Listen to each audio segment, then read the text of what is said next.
Donc, ben, c'est ça. Bonjour tout le monde. Mon nom est Danae Ouellette. Je suis agente de découvrabilité territoriale pour la MRC d'Abitibi, c'est-à-dire le secteur de Amos région. Et je suis accompagnée aujourd'hui par mon collègue Antoine Côté-Legault du Grand Sudbury. Euh, Bonjour tout le monde. Attendez un petit peu, ça va pas bien, mon téléphone sonne.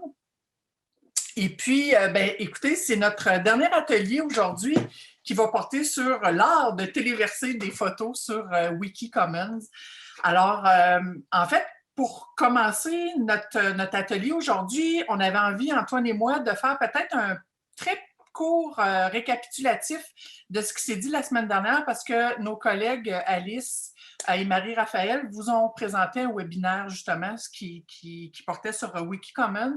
Fait qu'on va faire un petit récapitulatif et ensuite Antoine va vraiment embarquer dans la portion atelier pour vous montrer comment on téléverse en fait des fichiers, mais là on va se concentrer particulièrement sur des photos là, pour l'atelier d'aujourd'hui. Alors, un petit rappel sur ce que c'est Wikicommons. Donc, c'est une médiathèque qui comprend des millions de fichiers librement réutilisables et que chacun peut enrichir. Je trouvais ça important de redire qu'on l'enrichit comment? Ben, c'est ça avec des photos, des images, des clips vidéo. On peut mettre des dessins, des partitions. Il y a d'autres possibilités d'enrichir cette médiathèque-là qui, je pense, au moment où on se parle, comprend presque 71 millions là, de fichiers qui ont été téléversés. Ce qui est important de retenir, c'est qu'on dit que ce sont des fichiers librement réutilisables, parce que tout ce que vous allez téléverser sur Wikicommons, les fichiers vont se retrouver sous licence libre. Ça veut dire qu'on concède nos droits ou une partie de nos droits selon 4 types de licences. Les filles les ont mentionnés dans le webinaire la semaine dernière. Je vais vous les remontrer, cette licence-là, sans... voyons, t'en as un petit peu, à chaque fois que je veux cliquer dessus, ça bug. OK. Donc, ces 4 types de licences-là que vous allez retrouver, Antoine, tantôt, va vous les montrer parce qu'au moment où on téléverse des photos ou des fichiers, Wikicommons nous demande quel droit on veut accorder à nos fichiers. Et je vous les montre, mais encore là, ça a été très bien expliqué la semaine dernière, donc je ne veux pas m'enfarger dans les fleurs du tapis parce que c'est un domaine quand même en lien avec les droits d'auteur qui est assez complexe. Ce qui est important de rappeler, c'est que pour téléverser en fait une photo ou un fichier, il faut s'assurer d'en avoir le droit. On s'assure d'avoir le droit, si vous êtes l'auteur évidemment du fichier, c'est vraiment relativement facile à ce moment-là de téléverser. Et si vous n'êtes pas l'auteur du document ou de la photo en question, c'est quand même possible de mettre vos photos sur Wikicommons. Par contre, vous allez devoir demander la permission à l'auteur de la photo et l'auteur va devoir lui-même envoyer un consentement écrit à Wikicommons. J'ai mis le lien ici, Stéphanie, tu le connais, ce lien-là. Je fais appel à Stéphanie parce que c'est notre télésino, hein, on ne vous l'a pas dit si souvent que ça, mais on a une aide technique avec nous, notre collègue Stéphanie. Donc, Stéphanie pourra remettre le lien sur Wikicommons qui vous amène à des messages types. C'est très facile à ce moment-là de savoir quoi demander à l'auteur du document et ça vous donne aussi le lien de l'adresse courriel où vous devez faire envoyer où l'auteur doit envoyer son attestation comme quoi il accepte que la photo soit téléversée. J'espère que vous m'avez compris. J'ai l'impression que je me suis enfargée 3-4 fois. Wikicommons, est-ce qu'on peut télécharger n'importe quel contenu? Évidemment que la réponse, c'est un gros non. Il y a des documents sur lesquels on ne peut pas télécharger, question de droit d'auteur. On en a parlé aussi la semaine dernière. Tout ce qui est œuvre d'art, logo, pochette de CD, jaquette de livres, production d'œuvres originales. J'apprenais même la semaine dernière par notre fidèle Annie, je ne sais pas si elle est là aujourd'hui, que certains bâtiments, entre autres comme la Tour Eiffel, on ne peut pas télécharger les images sur Wikicommons parce que ce sont des œuvres d'art. Donc, ça, c'est vraiment important. Il y a des règlements. Si on veut mettre une photo d'une œuvre, je crois, l'artiste doit être devant et en cacher une bonne partie. Ces informations-là se trouvent sur Wikicommons.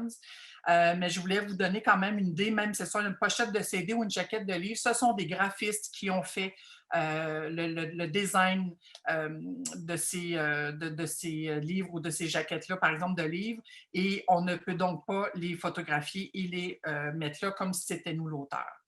Évidemment, il y a des choses aussi qui ne sont pas intéressantes pour Wikicommons parce que ça reste aussi une encyclopédie. Donc, tout ce qui est œuvres publicitaires, autopromotionnelles ou des collections de photos privées, Wikicommons le précise parce que j'ai l'impression qu'ils ont déjà dû vivre l'expérience de gens qui vont téléverser des photos d'eux autres, de selfies, de parties. C'est pas un réseau social. On ne téléverse pas des photos-là pour les conserver. Quel contenu, en fait, est pertinent? C'est une question qui est intéressante à se poser. Comme je le disais, c'est une encyclopédie aussi, Wikicommons. Donc, tous les fichiers qui sont d'intérêt encyclopédique, c'est ce qui est recherché ici. Et dans notre cas à nous, le travail qu'on fait toute la gang ensemble depuis qu'on a parti le Wikiclub, c'est sûr qu'on travaille beaucoup, entre autres, dans le domaine de la culture. Donc, on parle beaucoup d'artistes souvent ou d'organismes ou de bâtiments patrimoniaux. Donc, les personnalités publiques, les lieux historiques patrimoniaux, ce sont normalement des contenus qui sont jugés pertinents. Je vais juste regarder. Je pense qu'avec ça, ça faisait le tour. Peut-être juste vous dire que sur Wikicommons, quand vous allez faire des recherches, il y a vraiment beaucoup de documentation. Il y a une page sur les photos de personnes identifiables. Il y a une page qui s'appelle Objectif du projet par rapport à Wikicommons. Donc, vous allez trouver vraiment plein d'informations, évidemment, qui sont super bien décrites. Donc, je vous invite à aller voir ça. Et sans plus tarder, je vais arrêter mon partage d'écran parce qu'on va tomber dans la partie atelier, ce pourquoi vous êtes ici aujourd'hui. Et c'est Antoine qui va prendre la relève. Alors, ben oui, bonjour. On tombe dans la partie expérimentale, finalement, pratique de tout ça. Je suis pas un expert encore, mais j'essaie de donner l'information la plus juste et la plus précise possible par rapport à Wikimedia Commons. Donc, je vais commencer par vous partager un peu, dans le fond, il existe une application Wikimedia Commons, donc c'est important de le savoir. Ça s'appelle Wikimedia Commons. Je pense que si vous cherchez seulement Commons, vous allez la trouver aussi. Moi, je suis sur plateforme Android, donc ça se peut que ce soit un peu différent sur une autre plateforme, mais essentiellement, vous voyez ici l'icône Commons, grosso modo. Et il y a quand même un certain nombre d'avantages d'utiliser directement une plateforme pour téléphone intelligent, parce qu'avec les données de géolocalisation, ça va nous aider pour la catégorisation aussi.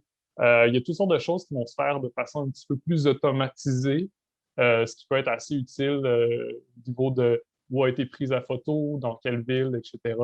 Donc, je commence par vous montrer ça. Donc, partage via téléphone mobile. Ensuite, je vous montrerai partage via ordinateur, finalement.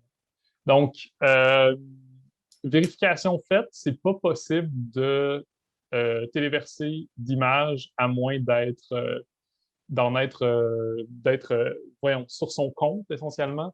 Donc, il faut se créer un compte absolument utilisateur pour pouvoir téléverser une image. Question de droit d'auteur essentiellement.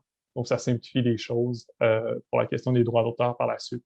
Donc, on crée un compte, on s'inscrit, on peut naviguer sans compte, mais essentiellement, c'est seulement pour visionner les fichiers. Quand vous avez votre compte, vous allez avoir votre page d'accueil. Là, j'ai fait quand même un certain nombre de tests avec le château d'eau de Sudbury. Les châteaux d'eau sont quand même un lieu iconique ou un élément iconique de l'architecture et de l'urbanisme des villes du Nord ontarien. Donc, voilà. Donc, il y aurait toute la liste déroulante des différentes images, essentiellement, que vous avez déjà téléversées. On peut cliquer dessus. Et vous voyez dans le bas à droite ici, il y a un petit plus. Donc, c'est à partir de là qu'on peut ajouter des images. Je vous montre un peu de quoi ça a l'air. Donc, on peut soit prendre une photo en direct, et là, on peut accorder ou non les droits d'utiliser la géolocalisation au moment de prendre la photo. Et on peut aussi utiliser des fichiers déjà existants. Donc, moi, la version que je vais vous montrer, c'est avec des fichiers déjà existants, là, essentiellement. Euh, parce que mes capacités technologiques se limitent à ça pour l'instant. Donc, on voit différentes images que j'avais prises. Euh, du Caruso Club, qui est une société italienne tout près de chez moi. J'habite dans le quartier italien de Sudbury. Donc, on peut sélectionner une photo comme n'importe quelle application. On va ensuite arriver à un écran comme ça. Donc, ça, ce serait la photo que vous avez sélectionnée. Ensuite, on va demander un titre. Ce qu'on demande par rapport au titre, c'est d'être aussi descriptif que possible. Essayez, si vous aviez à raconter à quelqu'un qui ne voit pas la photo, qu'est-ce qui se trouve sur la photo, ben mettez ça, grosso modo. Donc, dans mon cas, ça serait probablement Château d'eau de la ville de Sudbury en Ontario. Et ensuite, on va avoir la description ici. Donc, vous voyez FR. Donc, essentiellement, on vous demande de décrire ce qui se trouve sur la photo. Donc, en français, si vous êtes capable de le décrire en plusieurs langues, ça peut simplifier essentiellement de trouver l'élément. Donc, idéalement, si vous êtes capable de le mettre en français, en anglais, si vous connaissez d'autres langues, ça peut être aussi utile de le faire également. Donc, étape 2, ici, on va catégoriser, donc nommer des catégories dans lesquelles s'inscrivent ce qu'on a présenté. Moi, déjà, avec la géolocalisation, ça m'a proposé automatiquement History of Greater Sudbury, Landmark, Railway Bridges in Ontario. À savoir aussi que la catégorisation est majoritairement en anglais sur Wikimedia Commons, donc faut le savoir, faut des fois juste prendre un petit moment pour faire une recherche, traduction de termes essentiellement, préalablement. Puis là, ça me propose des choses liées à Sudbury, donc ce n'est pas le gros Saint-Saëns, mais ça m'a proposé certaines catégories, donc on peut mettre plusieurs différentes catégories. Et ce qu'on suggère, c'est ben, idéalement de trouver la catégorie mère. Donc, par exemple, si on met architecture, mais ensuite de pouvoir préciser davantage qu'est-ce que c'est dans le cadre de l'architecture essentiellement. Ensuite, la prochaine étape, c'est d'attribuer la licence là, la licence de diffusion essentiellement. Donc, on peut sélectionner les différentes licences. Je vous invite vraiment à visionner le webinaire de mes collègues de la semaine dernière qui était très, très, très complet à ce sujet-là. Euh, donc, voilà. Et une fois que c'est fait, essentiellement, c'était vraiment un test que j'ai fait avec le club Caruso, qui est un club italien à Sudbury. Euh, donc, on va voir un peu de quoi ça a l'air. Donc, ça, c'est version téléphone mobile. Description, le titre de la photo, le type de licence, les coordonnées géographiques, ça, elles se sont mises automatiquement parce que j'avais accepté la géolocalisation, la date de téléversement. Et dans le fond, ici, vous avez un bouton qui vous permet de partager cette photo-là directement sur Wikipédia. Donc, c'est possible de simplement cliquer sur ce bouton-là pour euh, transférer le code essentiellement sur votre page Wikipédia. Donc, voici un peu pour la version téléphone mobile. Selon mon expérience, il y a vraiment des avantages essentiellement à partager via téléphone mobile parce qu'il y a des choses qui se font automatiquement, qui se font plus rapidement. Puis, dans bien des cas, c'est par téléphone mobile qu'on va faire la prise de photos. Donc, ensuite, je vais aussi vous montrer pour une version ordinateur, finalement. De... Je Oui, me permets 2 secondes. Émilie a levé la main. Je ne sais pas avant que tu ailles plus loin, Émilie, oui, si tu oui, je t'en voulais. prie. Ouais, ça sera pas long. Dans le fond, c'est parce que je cherchais l'application pendant que tu parlais. Moi, je suis sur Apple.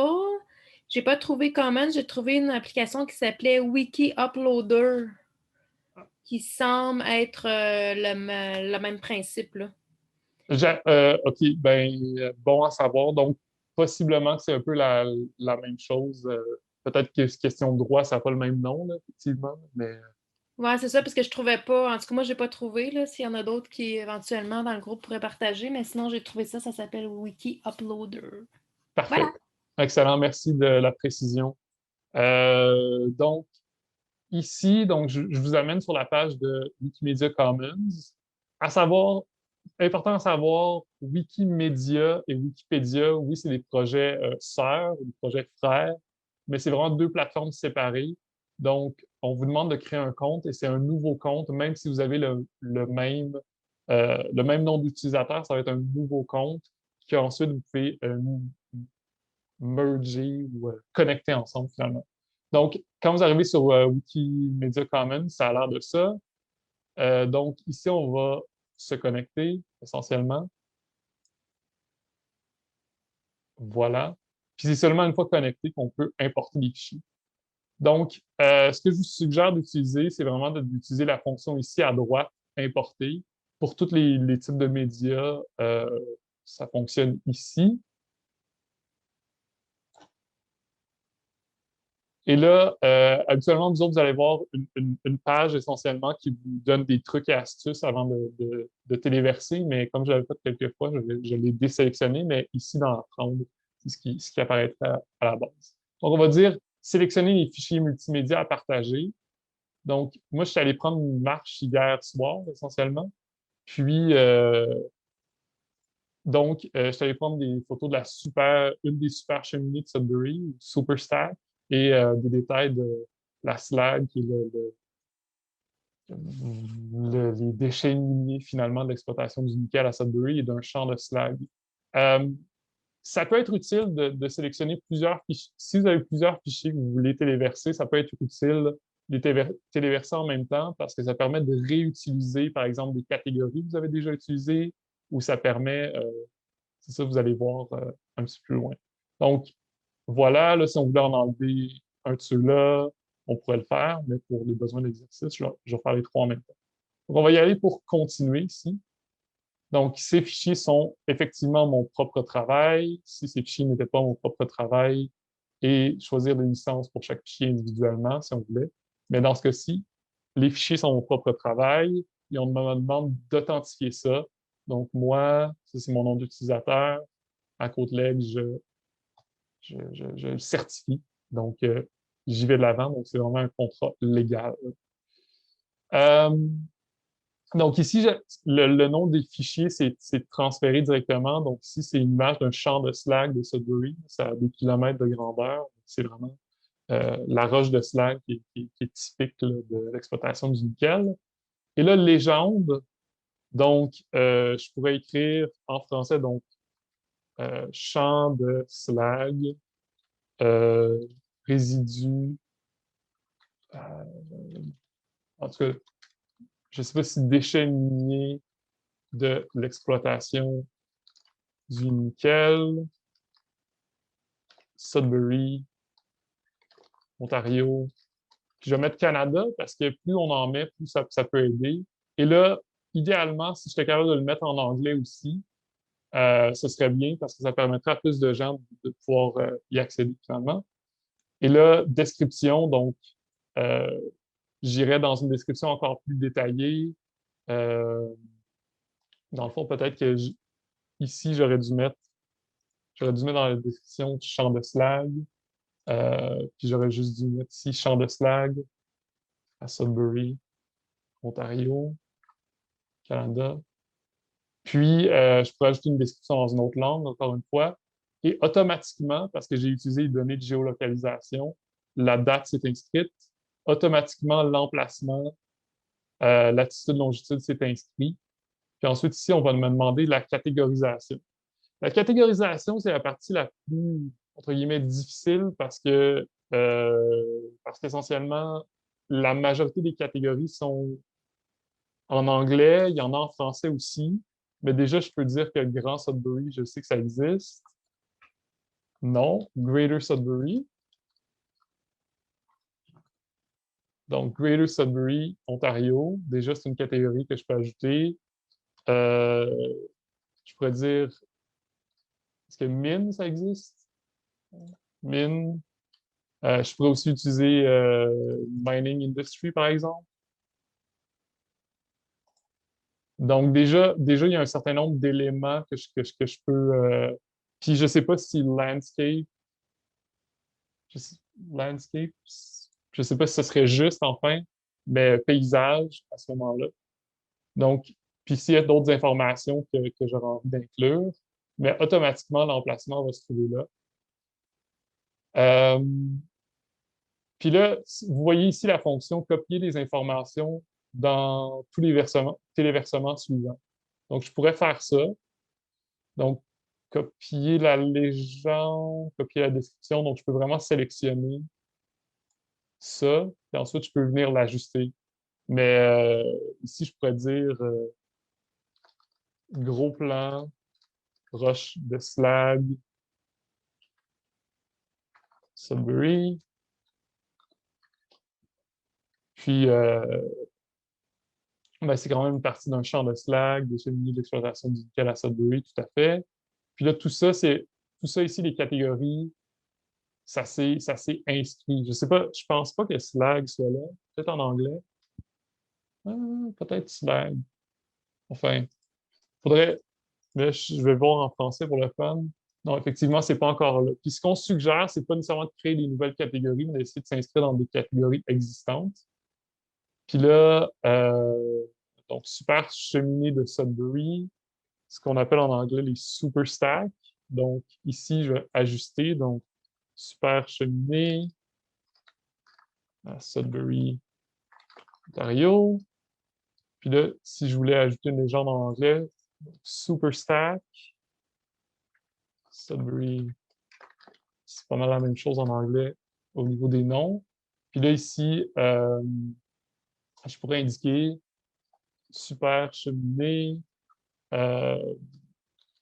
élément iconique de l'industrie minière, Sudbury, Ontario, Canada. Voilà. Puis je pense que Greater Sudbury. Puis là, peut-être que je vais écrire Landmark. Ouais. Landmark aussi qu'on pourrait ajouter comme catégorie, donc un point de repère, un élément iconique. Et la latitude, longitude, c'est ajouté automatiquement. Puis si je voulais ajouter d'autres informations, je pourrais le faire ici. Ensuite, donc automatiquement, on me propose la licence Creative Commons, étant donné que j'ai dit que c'était mon propre travail. Et là, je dirais sur publier les fichiers. Et là, c'est en soumission présentement. Je vais regarder le clavardage en même temps.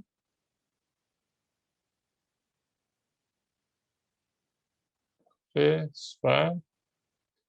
Donc ici, là d'ailleurs, sachez aussi que si jamais l'image est sur le côté, elle va se replacer automatiquement. Ça, il n'y a pas de doute. Donc, là ici, on nous demande de décrire ce qu'on voit. Donc ici, je dirais, mettons, landscape, paysage, mining industry, je sais pas. Industrie, Y, industrie minière, voilà. Puis là, je pourrais garder, ouais, publier les données pour tous les fichiers.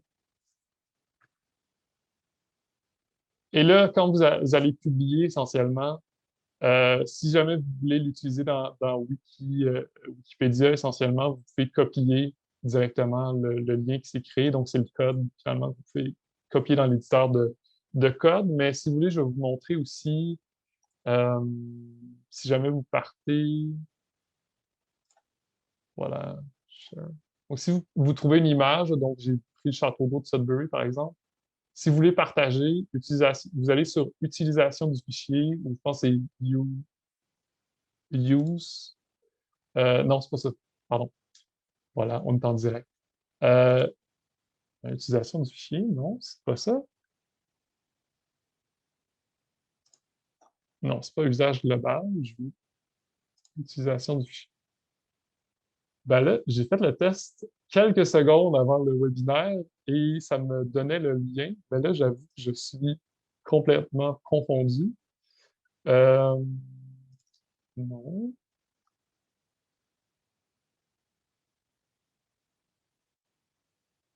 Mais ce que vous pouvez faire aussi, c'est que vous pouvez copier l'adresse URL pour partager le fichier via Wikipédia, mais donc il y a possibilité de lier les deux ensemble.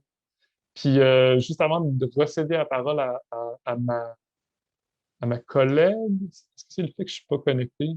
Ah, voilà. Non? Utilisation du fichier? Non. Non, je ne sais pas.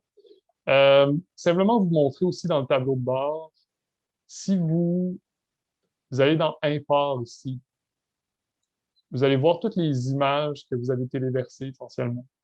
Donc, ça peut vous permettre de retrouver plus facilement les images que vous avez téléversées. Donc, c'est une fonction qui est utile. Puis, j'ai appris aussi en faisant des tests que euh, sur la gauche ici, il y a une fonction rapide pour proposer la suppression. Donc, à ce moment-là, si jamais vous avez fait une erreur, vous avez partagé trop rapidement, vous pouvez proposer la suppression tout simplement. C'est la façon la plus rapide et efficace de le faire. Je me suis fait dire ça par un Wikimédien hier, finalement, en faisant un petit test. Donc, voilà un peu pour vous donner un peu une idée de comment on navigue autant via mobile que via l'ordinateur pour téléverser des fichiers, finalement. Donc, je vais arrêter mon partage d'écran. Attends, j'allais dire attends avant d'arrêter ton partage parce que tantôt, quand tu as cliqué sur la fonction import, Oui, peut-être juste remontrer aux gens, si tu veux recliquer dessus, c'est qu'on voit non seulement, effectivement, vous allez voir les fichiers que vous avez déjà téléversés, mais si vous recliquez sur un fichier, exemple la photo là, vous allez pouvoir revoir les informations que vous avez mises et évidemment, Wikicommons vous permet de modifier. Donc, si jamais vous avez fait une coquille ou s'il y a une information exact. que vous voulez changer, c'est possible de le faire, là. Donc, il n'y a pas de panique à avoir si vous avez publié, puis après ça, vous rendre compte que vous n'avez pas mis exactement la bonne description parce qu'à force, évidemment, de téléverser des images, vous allez devenir un peu plus aguerri. Donc, si vous voulez revenir dans vos premiers essais, c'est possible. Et complètement en bas, Antoine, si tu veux, il y a justement dans la catégorisation, comparativement à Wikipédia qui ne nous permet pas ça, mais ici, les catégories, vous pouvez en ajouter et en supprimer directement ici en bas. Donc, c'est assez facile de changer les catégories d'images Ouais, donc en ici, ça serait allant. modifié. Puis en fait, en cliquant par exemple sur Mining Industry, je pourrais trouver toutes les catégories, les sous-catégories liées à Mining Industry, etc. Je ne le ferai pas maintenant, mais sachez que dans le fond, si vous avez déjà une première idée au niveau des catégories, c'est possible de revenir pour la catégorisation. Puis c'est quand même utile de le savoir. Puis sachez aussi que vous avez la localisation très précise, donc je pourrais montrer ici que c'est très précisément là que la photo a été prise. J'habite dans un quartier pas loin de... Voilà. Euh, On sait tout. vous savez tout. Émilie? Est-ce qu'on peut modifier, si je prends l'exemple des catégories, on peut modifier les photos d'autres, par exemple, si éventuellement on avait notre catégorie photo de croissant boréal, puis là, tu sais, qu'on veut faire une genre de corvée, tu sais, coder une catégorie ou, tu sais, je sais pas, là, édifice d'Abitibi-Témiscamingue, là, je dis n'importe quoi.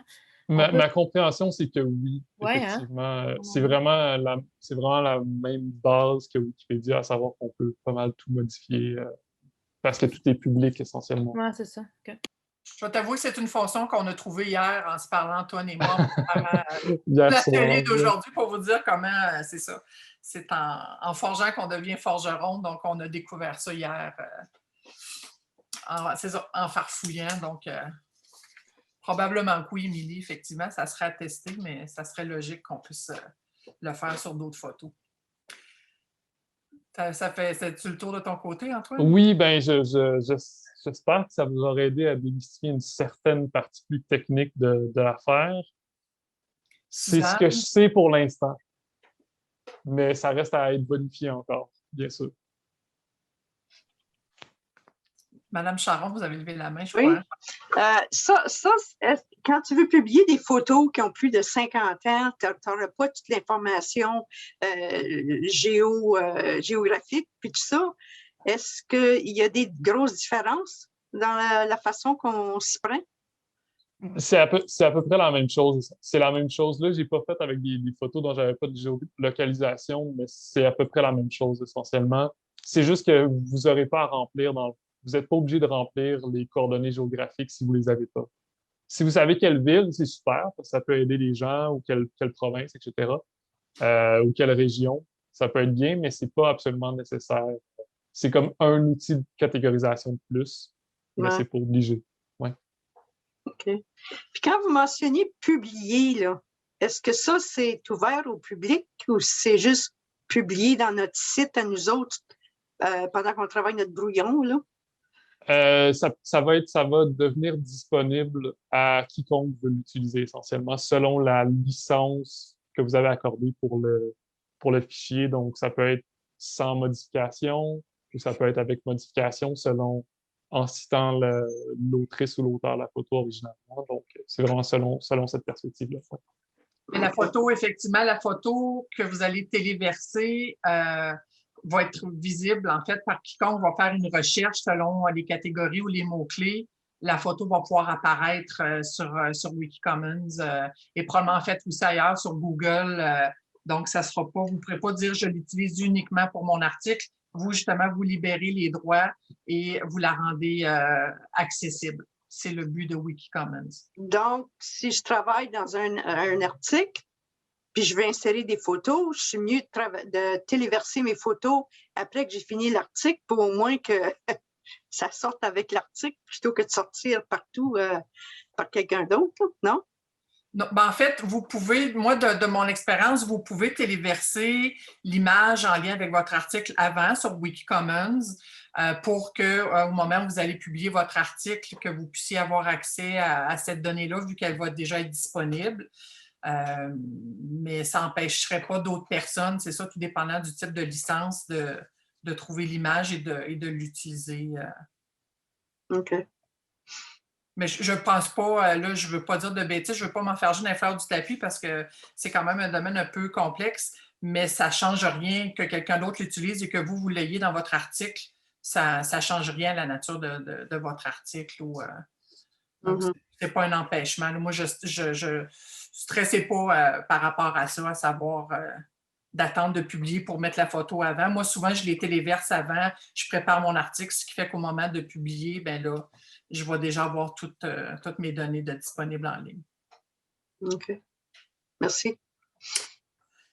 Bien là, ça ferait déjà le tour. C'était notre dernier atelier depuis début février. Hein, toute l'équipe d'ADT avec l'appui de Stéphanie, puis Edmani aussi qui a donné un coup de main.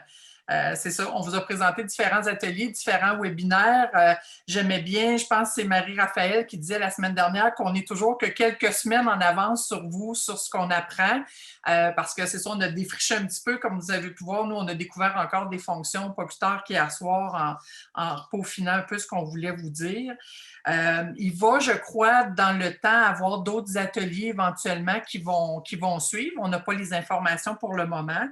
On voulait vous rappeler évidemment que tous les webinaires, tous les ateliers, les liens se retrouvent sur notre Wikiclub Croissant Boréal. Donc, vous pouvez aller les réécouter là au besoin.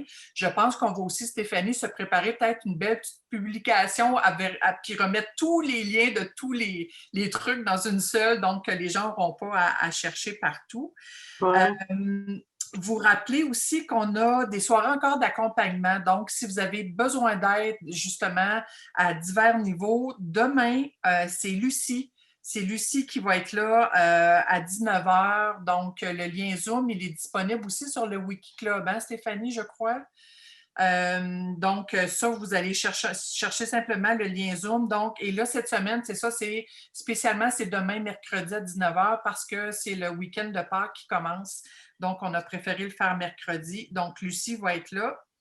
Et puis, peut-être juste en terminant, faire une petite plug pour le Forum Avantage numérique, pour ceux qui en ont entendu parler. Le Forum Avantage numérique qui va être en ligne depuis Sudbury, donc depuis le territoire, le fief d'Antoine cette année. Et ça va être du 21 au 24 avril. Si vous achetez vos billets en ce moment avant le 15 avril, ça vous coûte seulement 30 $ et vous allez avoir accès à une panoplie de conférences diverses. Vous pouvez aller sur le site web Avantage numérique, vous allez voir tout ça. Et je fais une double plug, c'est que dans le cadre du forum, le 23 avril, si je ne me trompe pas, à 16h, Émilie Rivard-Boudreau, qui est ici présente, qui est quand même notre grand boubou Wikipédia. Conférence d'Émilie, donc justement sur le Wikiclub Croissant Boréal pour montrer aux gens à quel point on peut mettre notre monde sur la map en créant des articles sur Wikipédia. Et le 23 avril, la même journée, mais plutôt dans l'après-midi à 14h30, là, il y a une course wikipédienne. J'ai hâte d'en apprendre un petit peu plus. Donc, je pense que c'est un jeu ludique qui va être animé par Stéphanie et Émilie. Donc, ça, on vous invite évidemment à participer si ça vous intéresse. Fait que c'était la plug du jour. Fait que ça fait le tour. Évidemment, si vous avez encore des questions, on vous invite toujours à aller les poser sur le Wikiclub qui commence vraiment à bien vivre parce que grâce à vous, vos implications, vos partages d'articles et tout ça, donc on souhaite que ça se poursuive. Fait que je pense que c'est la fin. On n'a pas de jingle ou de... Merci beaucoup tout le monde, puis en souhaitant que ça vous ait aidé un petit peu. Puis bien sûr, je pense que c'est vrai, il n'y a pas encore beaucoup d'images de nos régions sur Wikimedia, donc je pense qu'il ne faut vraiment pas hésiter à en ajouter davantage pour se mettre sur la map finalement. C'est aussi ça le but. Donc merci beaucoup, puis bonne journée tout le monde.